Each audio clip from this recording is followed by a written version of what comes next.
Olá pessoal, tudo bem com vocês? Hoje eu vou estar aqui falando um pouquinho sobre a apresentação, né, desse curso de Química Inorgânica 2, né, do curso de licenciatura em Química do IFESP Campus Sertãozinho.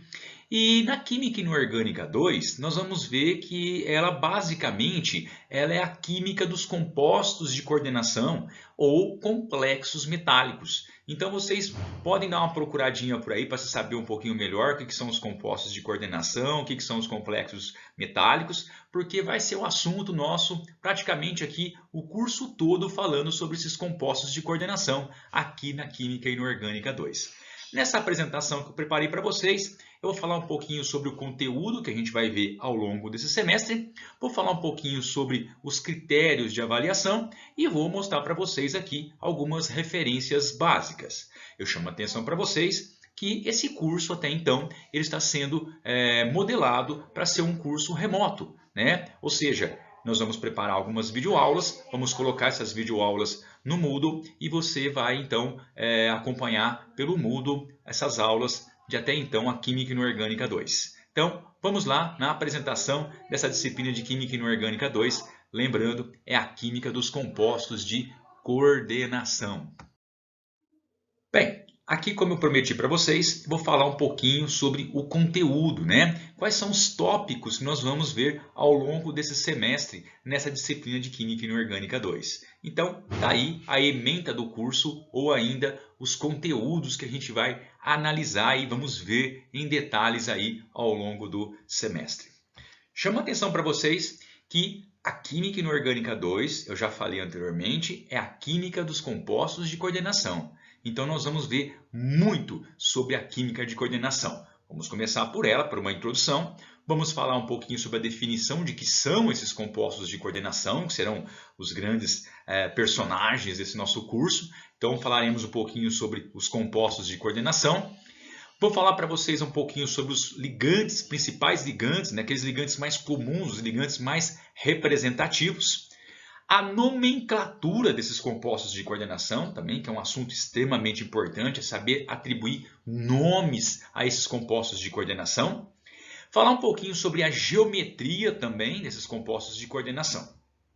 Bom, e finalizaremos esse primeiro tópico de introdução à química de coordenação aí, falando sobre a isomeria nos complexos metálicos ou nos compostos de coordenação. Depois vamos falar um pouquinho sobre as teorias de ligações químicas aplicadas aos compostos de coordenação. Então nós vamos ter basicamente 3 teorias de ligação que se aplica e se explica os compostos de coordenação.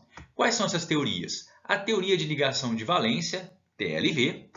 Também temos a teoria do campo cristalino, a TCC. E temos a teoria do campo ligante, TCL. Tá? Então essas 3 teorias aí serão explicadas, tá? Para a gente definir um pouquinho melhor, né, as ligações nesses compostos de coordenação. E finalizaremos então com a origem da cor nos complexos, né?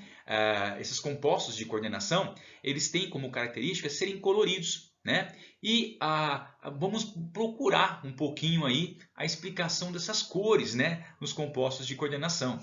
Então, se você pegar um complexo de cobre, por exemplo, né, a maioria deles é azul. Então, nós vamos procurar responder a essa questão. Por que esses compostos, né, são coloridos? Por que o cobre é azul? Então, nós vamos mostrar para vocês aí, fazer uma relação entre aí, as cores, né, e a estrutura desses complexos. Então, esses aí são os pontos do nosso curso de Química Inorgânica 2. Bom, em relação aos critérios de avaliação, já é comum nos cursos que eu ministro, né, a forma de avaliá-los e nada muda, né? A nossa média do componente, a média da disciplina, ela será composta por duas notas, né, 2 componentes. Um deles é uma prova escrita, que ela é feita no final do curso, geralmente na última semana do curso, né? Nós temos ali uma prova escrita. Essa prova ela vai ser colocada dentro do Moodle, né? E será dado para vocês aí um prazo para que vocês possam retornar essa prova aí, né? Com as devidas questões respondidas. Então terá um prazo para que vocês possam aí responder a essa prova. Então isso vai ser aí no final do nosso curso, tá? Bom, então Além dessa prova escrita, nós vamos ter algumas atividades no decorrer do semestre. Então, são atividades semanais que a gente propõe para vocês, né, que eu proponho para vocês, e vocês devem, então, fazer essas atividades semanais, entregar dentro do prazo, né, solicitado, e essas atividades, evidentemente, valem pontos, né? Uma vale 1, outra vale 2, vale meio, enfim, dependendo da complexidade da atividade, é atribuída ali umas notas a ela. Então, geralmente, o que são essas atividades previstas aí? Resumos das aulas. Como eu disse para vocês anteriormente, as nossas aulas elas estão previstas para serem aulas remotas, ainda remotas, né? E serão colocadas no Moodle, né? No ambiente virtual, serão colocadas videoaulas, né? Vocês devem assistir a essas videoaulas e, dentro do prazo solicitado, entregar resumos daquela videoaula. Isso serve para que vocês também possam fazer anotações, né? Possam ali fazer um resumo do conteúdo e facilita muito para vocês o aprendizagem, né? Então, esse resumo, ele evidentemente tem a tendência de ajudar vocês ali a acompanhar melhor o conteúdo dessas videoaulas. Na semana posterior dessa videoaula, é solicitada uma lista de exercício, onde a gente vai colocar questões ali, né, relacionadas à aula anterior, para ver realmente ali verificar a compreensão, né, dos temas ali trabalhados anteriormente. E trabalhos de pesquisa a respeito desses compostos de coordenação, alguma coisa desse tipo aqui.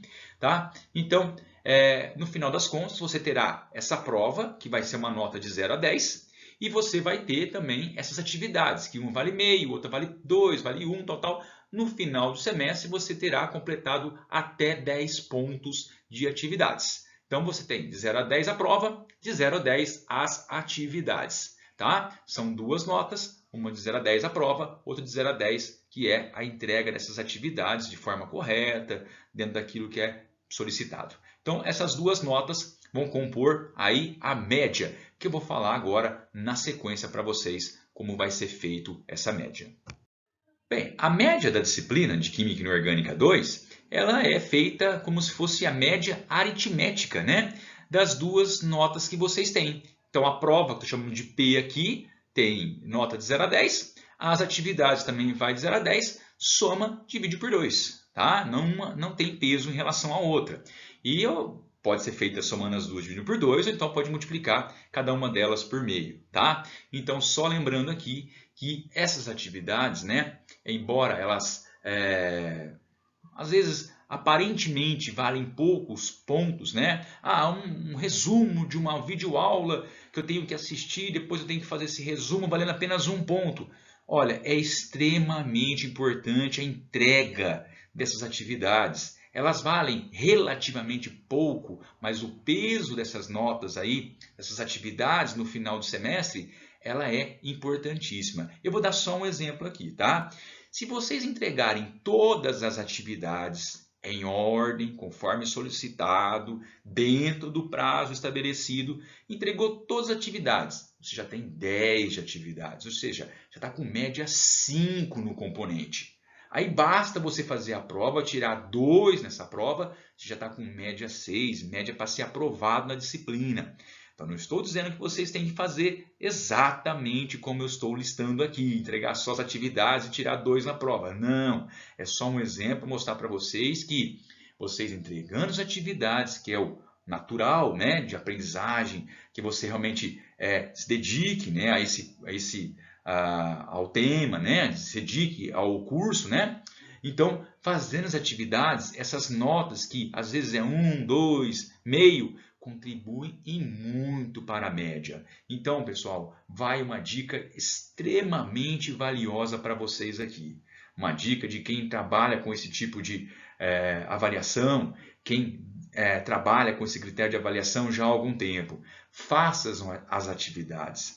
Façam as atividades, entreguem dentro do prazo estabelecido e de forma ordenada. Essas atividades, embora elas semanalmente vai valer pouco ponto, no final, quando se faz as somatórias das mesmas, elas contribuem e muito para a média. Então, uma dica preciosa para vocês aqui. Entreguem essas atividades, tá? Porque elas vão ajudar bastante. E além, é claro, né, de fazer parte, né, você estudar, aprender aquele conteúdo, verificar realmente a compreensão. É extremamente importante aí você acompanhar esse curso aí com maior dedicação. Muito bem. Como eu prometi para vocês, eu vou colocar aqui agora algumas referências, alguns livros, né, que são básicos, né, algumas referências são básicas para os cursos de Química Inorgânica e Química Inorgânica 2, tá? Essas referências, esses livros que eu vou colocar aqui para vocês, podem ajudar vocês a complementar, né, o conhecimento dentro desses conteúdos, né? Então, por exemplo, quando nós estivermos falando sobre nomenclatura dos compostos de coordenação, você pode, né, durante ali a confecção do seu resumo da aula, você pode assistir a videoaula e também pode pegar um livro desses livros básicos aí, tá? Alguma coisa a mais para que você possa preencher o seu conhecimento, né? Que você possa ali vamos dizer assim, se aprofundar um pouco mais naquele conhecimento. Então, não se deve ficar só nas videoaulas, né? Buscar ali alguma coisa a mais para dar um suporte a essas videoaulas. Então, essas referências têm como base isso, dar suporte para vocês, né? Para que vocês possam aí ampliar um pouquinho mais o conhecimento e pode trazer coisa nova no debate do fórum. Então, olha, professor, eu vi aqui no livro, olha, eu não vi na videoaula, mas eu vi aqui no livro tal situação assim, assim, assado. Você pode nos ajudar? Sim, tá? Então, às vezes alguma coisa pode não aparecer na videoaula, mas está no livro, está um detalhe, está mais detalhado, está mais explicativo, a gente pode conversar ali no fórum de dúvidas sobre esse fato. Então, esses livros que eu vou colocar para vocês aqui são extremamente importantes, servem como suporte para vocês aí utilizarem na preparação dos resumos, na elaboração das listas e tudo mais, nos trabalhos que a gente vai apresentar aqui. Então vamos lá a esses livros, tá? O primeiro deles é o J.D. Lee, Química Inorgânica Não Tão Concisa. Então, vocês vão encontrar esse livro, tá? É um livro também muito bom, que traz aí informações até mais didáticas, né? Do que esse segundo que eu vou apresentar para vocês aqui, que é o Schriver, tá? O Schriver é um pouco mais colorido, tal, mas a informação nele é um pouco mais truncada. Então, o J.D. Lee ele é mais básico, mais didático, mais simples, mas não que um seja muito melhor que o outro. Não, se você conseguir entender o que o Schriver traz, os dois, evidentemente, são livros bases, né, para Química Inorgânica, né? É só, assim, na minha opinião, a facilitação para vocês entenderem melhor os conteúdos. Mas os dois que estão aí listados são muito importantes, tá? O J.D. Lee ele tem uma linguagem mais simplesinha, tá? Mais didática que o meu entender. Vocês podem pegar os dois, ler aí um capítulo dos dois, né? E comparar e ver qual que é aquele que você pode lidar melhor. E o terceiro livro, né? É um livro de Química Geral aí, né? É o Coates, né? E Trischel, Química Geral e Reações Químicas. Para ajudar no suporte aí de alguma coisa de ligações químicas, né? E também traz lá um pouquinho bem básico da química inorgânica. Então, os dois primeiros eles são bases muito importantes, tá? Escolha aquele que você consiga acompanhar melhor, que o seu entendimento seja melhor, tá bom? Então, tá aí então essa primeira aula, onde eu falei um pouquinho para vocês do que é a Química Inorgânica 2, os conteúdos, né, os critérios de avaliação e passei para vocês aí as referências bibliográficas. Então, boa semana a todas. Na próxima, vamos começar já o primeiro tópico do nosso curso de Química Inorgânica 2. Até lá, grande abraço a vocês.